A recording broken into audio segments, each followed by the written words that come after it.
Hi, welcome po sa aking channel, Bendo Jeep. Ngayon po ay pupunta tayo sa New Bataan. Ayan, magtutur tayo sa blacksmith shop. Kung hindi nyo alam, papuntang New Bataan, gamit kayo ng Google Map. Tuturo niya kung saan tayo talaga dadaan. Yan. Diyan sa unahan, kakaliwa tayo ng kaunti para mapuntahan natin yung exact location. Ayan. Tapos sa unahan nito, Lapu-Lapu Street yan sa unahan. Tapos kaunti lang, kakaliwa tayo doon sa unahan. Ayan. Ito na po yung exact location talaga ng shop. Tapos makikita natin dyan, may malaking puno ng mansanitas. Sa ilalim may boat dyan, may mga display sila na ready-made. Pwede tayo makakuha agad ng stock anytime. Ayan, mga stock dyan oh. Good morning po, sir. Tao. Ay, magandang umaga po. Anong tindahan ba to? Aram Blacksmith Shop po dito. Lahat ng mga stock dito para sa mga magsasaka. Kung gusto kong pumunta dito, ano bang location ng lugar na to? Municipality po ito ng New Bataan. Nandito siya sa Davao de Oro na probinsya. Tapos bus ang transportation dito. Pwede din sa, halimbawa malayo kayo, pwede kayo mag-airplane. Meron naman ding airport doon sa Davao. Tapos papunta dito, bus na kayo. Ano pong mga main product niyo dito, sir, na binibenta? Dito sa amin, kadalasan sa amin sa mga magsasaka dito, ang pangunahing ginagamit nila yung mga lagaraw, katulad nito, lagaraw, ginagamit niya nila sa pagbubunot ng mga damo sa bukire nila. Tapos meron ding bara dito, ayan, bara, ginagamit niyan. Halimbawa ngayon, tatanim sila ng mga luya, ito yung ginagamit, pangunahing ginagamit sa pagbubungkal ng lupa, bara. Saka gumagamit din sila dito ng guna. Ayan, mga guna ito. Ayan, mga guna yan. Ginagamit yan lang pagtatanim ng luya. Tapos, paggamit din nila yung mga itak. Ayan, may mga itak dito. Oh. Iba-ibang forma yan o disenyo mga itak namin dito kasi yung ibang customer, meron silang mga dinadala dito na forma. Tapos ginagawa namin. So, ayan na. May tanong ako, sir, ano bang produkto niyo dito? Ready-made o ginagawa po ba ninyo?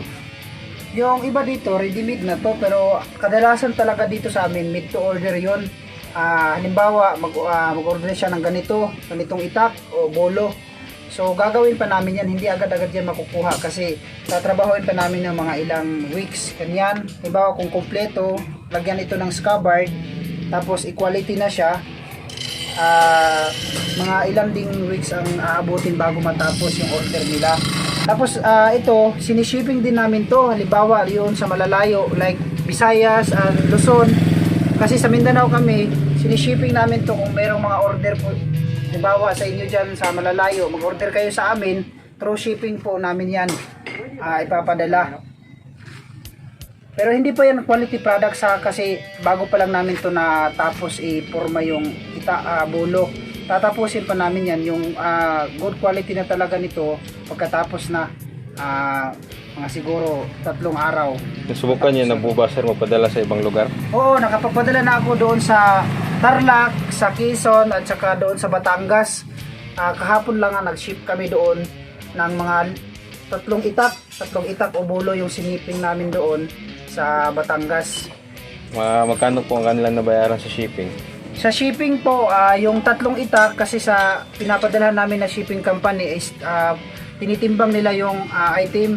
So 120 yata per kilo sa LBC. Pero siya nga na wala na ito na videohan din pa. Yung nabayaran niya sa 3 itak na order niya doon sa Batangas, nakapagbayad siya ng nasa mahigit 550. Ganyan, 550 pesos po nabayaran niya sa 3 itak.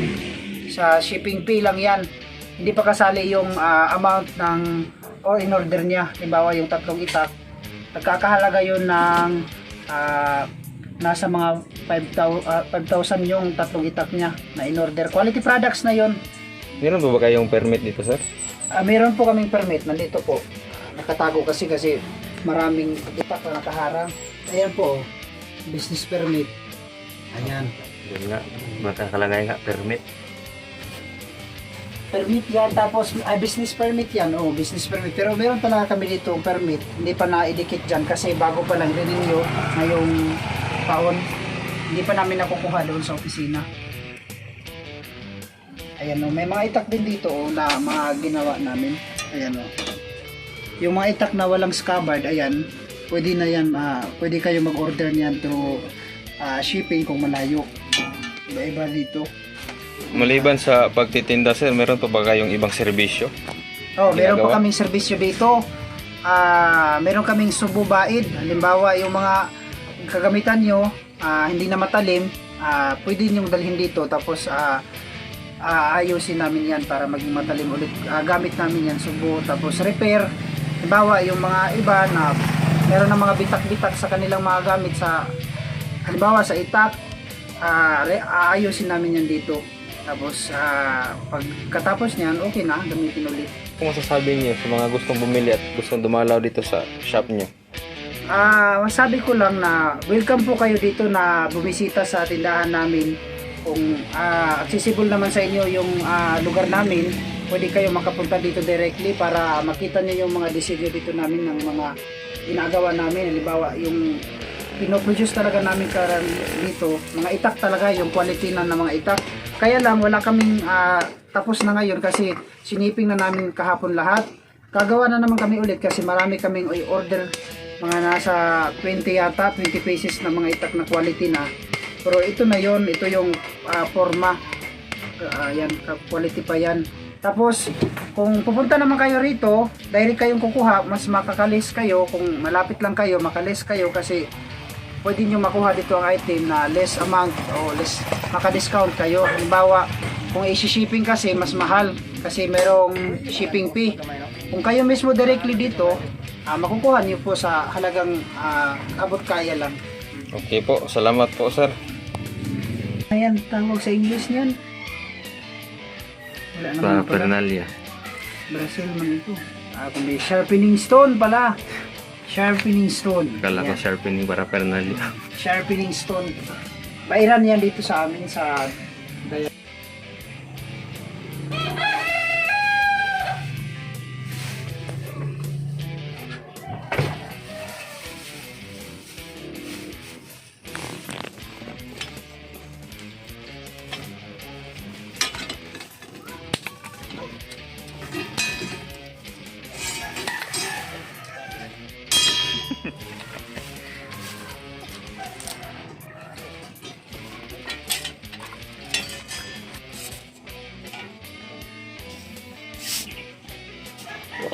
Commercial.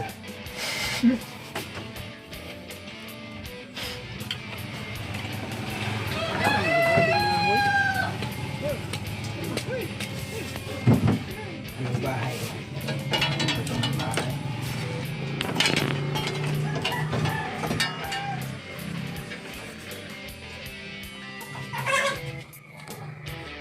Sa tawagan na. Anong bahay, ginagamit to pang putol ng mga malalaking kahoy. Halimbawa, linis kayo doon sa kagubatan. Ito yung Palit ginagamit. na mo. One time to pang putol ng kahoy. May rubber. Yan, rubber. Rubber yung handle niya. Tsaka meron din kung gusto niyo ng kahoy. Ayan. Meron din iba ditong panumbahay. Tinatawag dito sa amin yung bandos. Ayan. Kahoy yung handle niya. Tapos sa mga lagaraw. Yan, mga lagaraw. Iba-ibang forma. Ito, pinasangkong. Kung halimbawa yung area na pag tatrabuhan nyo ay medyo tagilid, ito yung magandang gamitin. Pero pag patag naman yung bili na po kayo dito sa aming mga itak sa New Bataan. Ayan, nandyan po, tingnan nyo, dami-dami. Itak.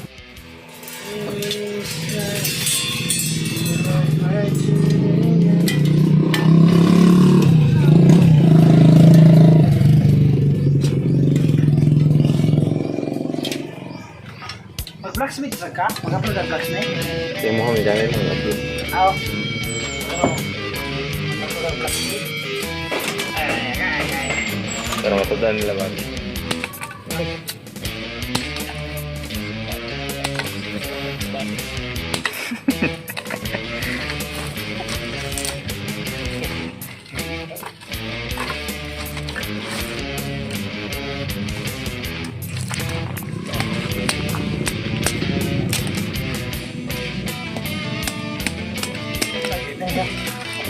Kaya sila, Kayo.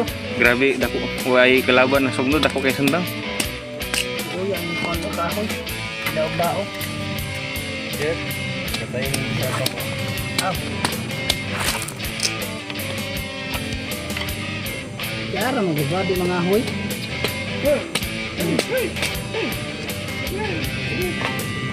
Yan na. Ah, Oh, yung pang ilo. ingan din ba? Salamat kay namugha ka Jeff, makalungag na ta. Tara o, magkakaroon nga dito ram. Ay, walatan man ito po, anti sa baka. Ito, pakita din sa kuwang sandang. Ah, ina din nga palit na mo. Bili na po kayo dito sa aming mga itak sa New Bataan. Ayan, nandyan po, tingnan nyo, dami-dami. Itak ni Bersabal o Miguel Sa Bajo ni PG. Ala! Nagana, uy, ay, tala. Pagod ito sa cross. Kailan may kontrataan. Ito yung pata, nung pangita, ditanggal ko sa dalawa.